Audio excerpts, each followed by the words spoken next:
Welcome to Preethi urology and kidney hospital. ఈ kidney hospital KPHBలో first super speciality hospital. ఈ kidney hospital కట్టడానికి ప్రధానమైనటువంటి కారణం ఏంటంటే అడ్వాన్స్డ్ టెక్నాలజీతో ప్రతి పేషెంట్కు ఆ టెక్నాలజీ అవైలబుల్ చేయడమే మెయిన్ ఇంపార్టెంట్ ఎయిమ్. ఈ హాస్పిటల్లో లేజరు మరియు urodynamics, ESWL, dialysis, kidney transplant వంటి లేటెస్ట్ టెక్నాలజీస్ ఉంటాయి. లేజర్ అంటే ఇప్పుడు చాలా మందికి తెలిసిన విషయం.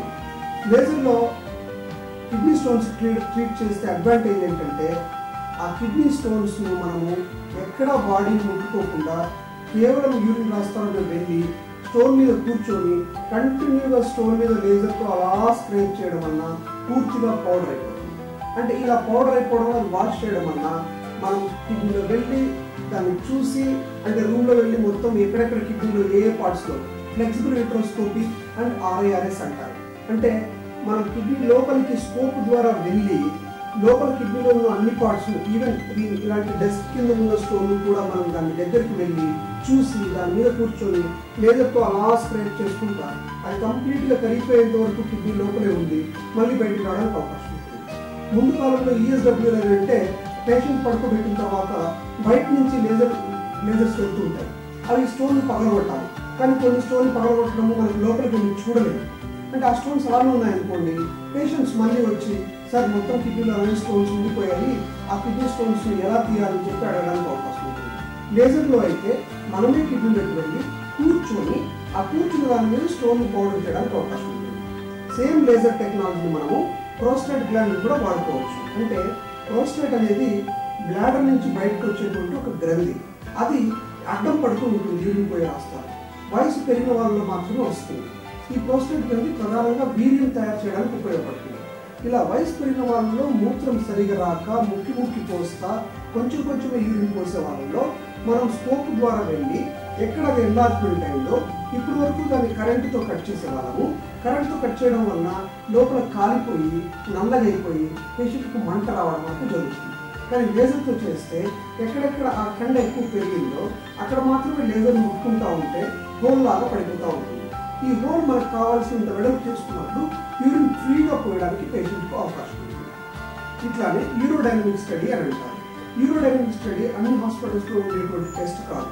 ఎందుకంటే రేర్గా పేషెంట్ అంటే గర్భసంచి ఆపరేషన్ అయిన తర్వాత కానీ, లేదంటే ప్రోస్టేట్ ఆపరేషన్ అయిన తర్వాత కానీ, లేదంటే వయసు పెరగడం వల్ల కానీ, లేదంటే ఓల్డ్ ఏజ్లో లేడీస్లో మెన్సెస్ ఆగిపోయిన తర్వాత అంటే మెనోపాజ్ వచ్చిన తర్వాత కానీ అర్జెంటుగా బాత్రూమ్కి వెళ్ళడము, మనం బాత్రూమ్ వెళ్ళే లోపలే యూరిన్ లీక్ అయిపోవడము, సోషల్ ప్రాబ్లం అంటే మనం ఎక్కడైనా పెళ్ళిళ్ళకి కానీ ఎక్కడికైనా పోయినప్పుడు ఇలాంటి యూరిన్ లీక్ అవ్వడాన్ని మనం తట్టుకోలేక చాలా బాధపడే వాళ్ళు చాలా మంది ఉంటారు. వీళ్ళల్లో అంటే బ్లాడర్ ఎక్కువగా ఒత్తడం వల్ల యూరిన్ లీక్ అవుతుందా, లేకపోతే డోర్ సరిగా క్లోజ్ చేసుకోక స్ట్రెంగ్త్ లేక లీక్ అయిపోతుందా అనేది మనకు తెలియదు. అలా తెలియాలి అంటే బ్లాడర్లో ఎంత ప్రెషర్ ఉంది, అంటే యూరిన్ నిండేటప్పుడు బ్లాడర్ ఎక్కువ వస్తుందా తక్కువ వస్తుందా, లేకపోతే బయటకు వచ్చే రాస్తా బ్లాక్ అవుతుందా ఏమన్నా, అంటే అది బయటకు వచ్చే రాస్తాల నుంచి వీక్గా ఉంటే అంటే కొంచెం దగ్గుగానే మొత్తం యూరిన్ లీక్ అయిపోవడము, లేదంటే కొంచెం లేచి బాత్రూమ్ పోయే లోపల యూరిన్ లీక్ అయిపోవడము. అలా వచ్చినప్పుడు ఈ యూరోడైనమిక్ స్టడీలో ఒక చిన్న ట్యూబ్ యూరిన్ రాస్తాలో పెట్టి బ్లాడర్ని నీళ్ళతో నింపినప్పుడు బ్లాడర్లో ఎంత ప్రెషర్ వస్తూ ఉంది, పోసేటప్పుడు ఎంత ప్రెషర్ వస్తూ ఉంది, దార స్పీడ్గా వస్తూ ఉందా లేదా, ఆ వచ్చిన దార పూర్తిగా వచ్చేటప్పుడు అంటే పేషెంట్ దగ్గర కూడా చెప్తాము టెస్ట్ తీసుకున్నప్పుడు ఎంత ప్రెషర్ ఉన్నప్పుడు నీళ్లు బయటకు వస్తాయనేది కూడా మనకు తెలుస్తుంది. ఇలాంటి యూరోడైనమిక్ స్టడీ కేవలం హైదరాబాద్లో 1 or 2 సెంటర్స్లో మాత్రమే ఉండడానికి అవకాశం ఉంటుంది. ఈ కిడ్నీ హాస్పిటల్ ప్రీతి యూరాలజీ కిడ్నీ హాస్పిటల్లో ఇలాంటి ఫెసిలిటీ మనం ప్రొవైడ్ చేస్తున్నాం. ఇది కాకుండా కిడ్నీ ఫెయిల్ అయిన వాళ్ళకు డయాలసిస్ ట్రీట్మెంట్ ద్వారా మనము కిడ్నీ ఫెయిల్యూర్ను తగ్గించవచ్చు. అంటే నెఫ్రాలజిస్ట్ ఫుల్ టైం ఇక్కడ ఉంటారు, డయాలసిస్ ICUలో ఇవ్వబడుతుంది, దానికి కావాల్సిన బ్లడ్ ట్రాన్స్ఫ్యూజన్ కూడా మనం ఇవ్వాలంటే ఇవ్వచ్చు. కంటిన్యూగా వారానికి ఒకసారి, నెలకు ఒకసారి, 2 సార్లు డయాలసిస్ అవసరాన్ని బట్టి, అంటే క్రియాటిన్ బాడీలో ఎంత పెరుగుతుంది అనే దాన్ని బట్టి, దాని మీద బాడీలో ఎంత ఎఫెక్ట్స్ ఉన్నాయో దాన్ని బట్టి మనం డయాలసిస్ ఇచ్చుకోవచ్చు. ఇంతే కాకుండా మగవారిలో సెక్సువల్ సమస్యలు మరియు మగవారిలో పిల్లలు పుట్టలేని దంపతుల్లో మగవారిలో ఏమేమి ప్రాబ్లమ్స్ ఉన్నాయి, అంటే వాళ్ళ స్పెర్మ్ కణాలు ఎంత ఉన్నాయి, వాళ్ళు ప్రాపర్గా సెక్స్ చేయగలుగుతున్నారా లేదా, చేయలేకపోతే వాళ్ళ కౌన్సిలింగ్ ఎలా చేయాలని నేర్పిస్తాం. మీరు చూసినట్టు సాక్షి పేపర్లో ప్రతి ఆల్టర్నేట్ వీక్లో జెంటిల్మెన్ కాలంలో డాక్టర్ చంద్రమోహన్ గారితో ఇలాంటి సజెషన్స్ మనం ఇస్తున్నాం.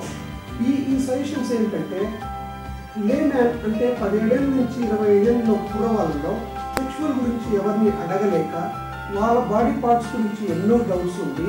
ఆ డౌట్స్ గురించి ఎవరికి ఎక్స్ప్రెస్ చేసుకోలేక ఇబ్బంది పడే వాళ్ళు చాలామంది ఉన్నారు. అలా ఇబ్బంది పడే వాళ్ళకు మనం కామన్ క్వశ్చన్స్ ఏమేమి ఉంటాయి, వాటికి ఏం సమాధానం కావాలని చెప్పేసి ఇప్పటికే 5 ఏళ్ళ నుంచి మనం కౌన్సిలింగ్ చేస్తాం. అదే కౌన్సిలింగ్కి ఇక్కడ ఫెసిలిటీ ఉంది.